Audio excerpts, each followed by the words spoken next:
ప్రకాశం జిల్లా మరేళ్లలో వింత చోటు చేసుకుంది. 15 రోజుల క్రితం గ్రామంలో ఉన్న ఒక పెద్ద రావి చెట్టును స్థానికులు నరికి ఆ కర్రలను బ్రహ్మంగారి హోమం కోసం ఉపయోగించారు.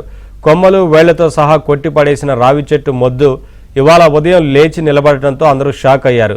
ఇది దేవుడి మహిమగా భావిస్తూ గ్రామస్తులు రావి చెట్టుకు పూజలు చేస్తున్నారు. అయితే ఇటీవల వర్షానికి వేళ్లు బలపడి ఉండొచ్చని, గతంలోనూ కొన్ని చోట్ల ఇలా జరిగిందని నిపుణులు అంటున్నారు.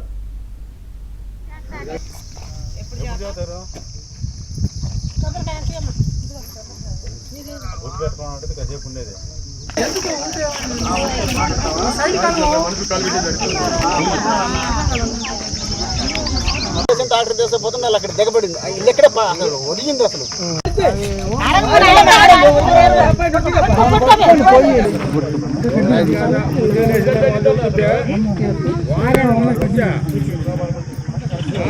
చెప్పమానండి అసలు ఏందో.